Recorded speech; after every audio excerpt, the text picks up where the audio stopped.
ao Vasco da Gama. O Gigante da Colina voltou a vencer depois de 4 jogos sem vitória, mais uma vez atuando bem contra um adversário muito inferior. Já é um mantra dentro do Vasco da Gama, só tem conseguido jogar contra times menores. Dessa vez fez uma atuação muito boa, ficou com mais de 70% da posse da bola, tendo ainda muita dificuldade ali no terço final. É uma situação contrária quando joga com equipes mais fortes.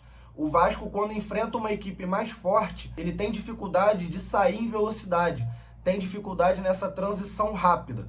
E quando o Vasco da Gama joga contra uma equipe inferior, ele tem essa dificuldade em pressionar o time. O União Rondonópolis começou com uma linha de 5 atrás, montaram 2 linhas bem recuadas, e a equipe do Vasco da Gama ia trocando passes na intermediária de ataque, mas no terço final tinha algumas dificuldades para conseguir encontrar aquele último passe.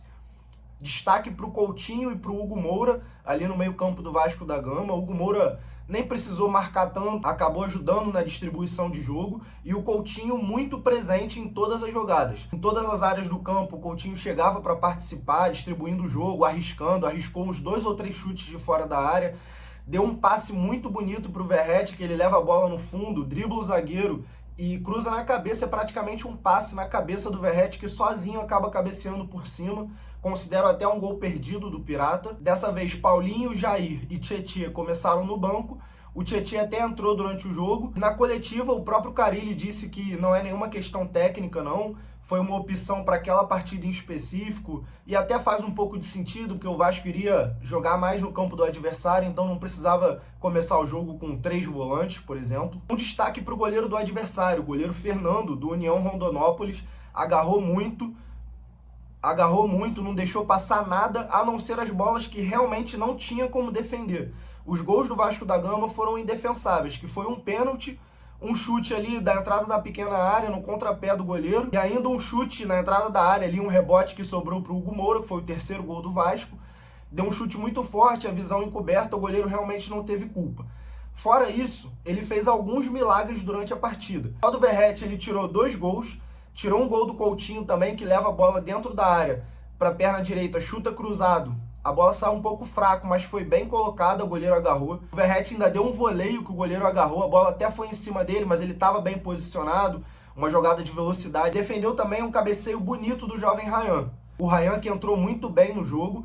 Para quem não está lembrado, o Ryan no domingo jogou pela Seleção Brasileira Sub-20, a última partida do Sul-Americano Sub-20, e ele chegou no Espírito Santo à tarde para a partida de 9h30 da noite. Se colocou à disposição ali do treinador Carille, foi muito bem na entrada dele, deu uma dinâmica para o ataque do Vasco da Gama, fez um gol com o passe do Payet, que a gente ainda vai falar a respeito do francês aqui. E nesse lance ali no final do jogo, podendo abrir o 4-0, ele ainda deu uma cabeçada forte ali, o goleiro fez uma defesaça.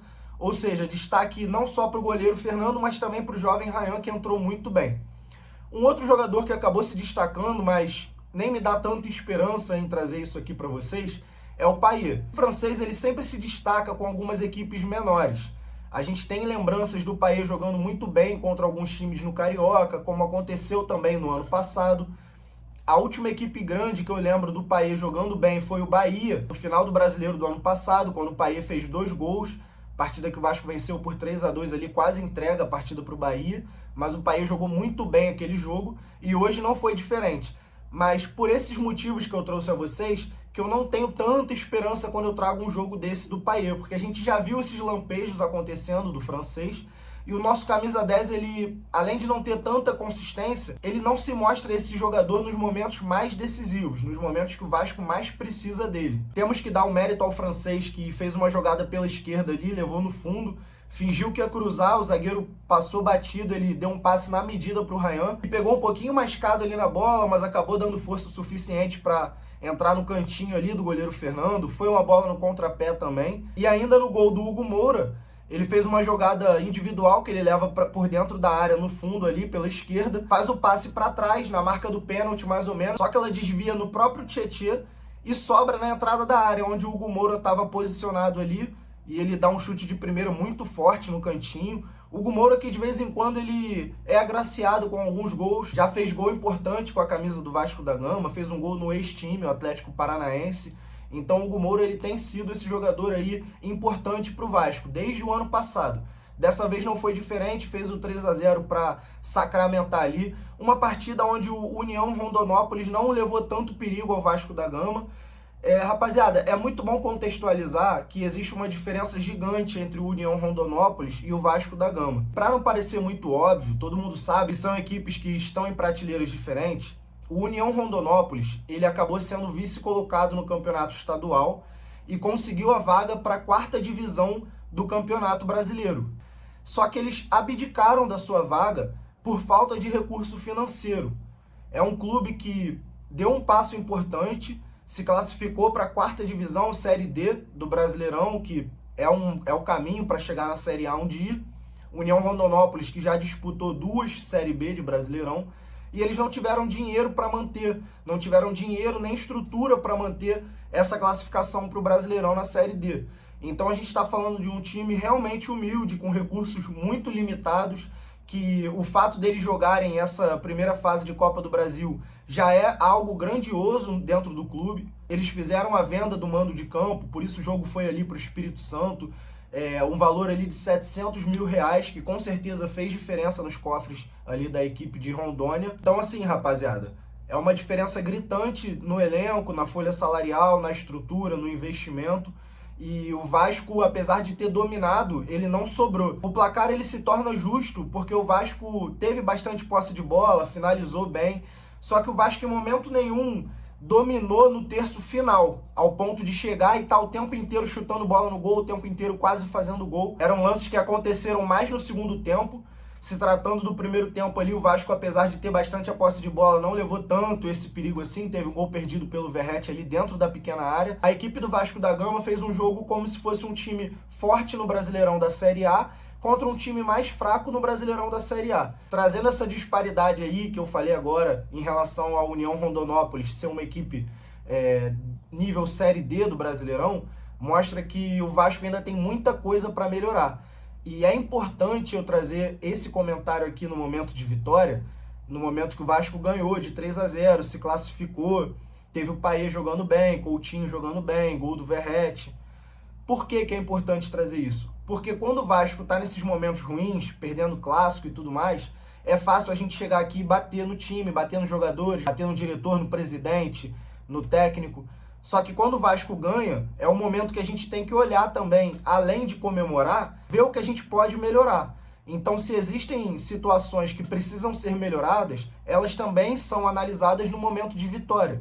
Então, é importante pegar uma vitória e ver por que o Vasco teve dificuldade no terço final, por que o Vasco, mesmo mantendo uma posse de bola e estando com a bola no campo do adversário a maior parte do tempo, ele não conseguia entrar na área do adversário com tanta facilidade, e a gente viu isso muito no Carioca. A gente vê acontecer isso no Campeonato Estadual, que o Vasco ele domina os adversários ali que são inferiores de certa forma, mas no terço final ele não é tão incisivo, ele não entra com tanta facilidade na defesa de um time que está postado esperando o Vasco da Gama. E quando se trata de um adversário ali mais forte ou do mesmo nível, como, por exemplo, o clássico com o Fluminense, o clássico com o Flamengo, o Vasco, ao tentar jogar de igual para igual, ou até se postar no campo de defesa, ele não sabe como resolver os problemas que acontecem durante a partida. Por falta de peças, ele não consegue fazer uma transição rápida, jogar no contra-ataque com efetividade. Então a gente fica até na esperança aí, agora que o Vasco fechou com o Garré, também vem aí talvez o Nuno Moreira, que vai trazer mais velocidade ao ataque do Vasco da Gama, ele vai conseguir fazer melhor essas transições e de repente resolve esse problema com equipes mais fortes. Mas com equipes mais fracas, o Vasco precisa se reinventar. De repente essas contratações tragam aí soluções na questão da jogada individual, mas o Vasco precisa, além dos jogadores que quebrem a linha e levem no 1 contra 1, passe pelo adversário ali driblando, o Vasco precisa também de jogadas. A gente vê o Vasco trocando muito passe, mas quando chega no terço final, ele só consegue cruzar, ele não consegue fazer uma jogada ali, chegar dentro da área com uma tabelinha, com o jogador de frente para poder bater pro gol. O único perigo que o Vasco levou do União Rondonópolis foi um contra-ataque, que a defesa estava meio bagunçada ali, e o atacante do União Rondonópolis acaba furando a bola dentro da área, ele não conseguiu fazer uma batida tão efetiva. e foi o único perigo, entre aspas, que o Vasco da Gama levou. Agora o Vasco aguarda o vencedor do duelo entre Barcelona de Rondonópolis e Nova Iguaçu, e a equipe vencedora vai enfrentar o Vasco na próxima final da Copa do Brasil. O Vasco da Gama que ainda tem um clássico agora contra o Botafogo, que muito provavelmente vai com time misto ou até mesmo com time reserva, porque ele tem um duelo lá da Recopa Sul-Americana. E eu queria a opinião de vocês aí embaixo. Se é um jogo que deu esperança para vocês aí, torcedores vascaínos, deu esperança se o Vasco vai conseguir se reinventar, vai conseguir jogar bem o restante do campeonato, se esse vai ser o estilo de jogo do Vasco da Gama, ou se tem muita coisa para mudar ainda com a chegada de Garré, talvez do Nuno Moreira. Deixa a opinião aí embaixo, rapaziada. Vamos debater sobre isso. Agradeço muito a atenção de vocês aí. Obrigado para você que ficou até o final do vídeo. Agradeço demais. Tamo junto. Um abraço aqui da TV Clubismo, rapaziada. Valeu!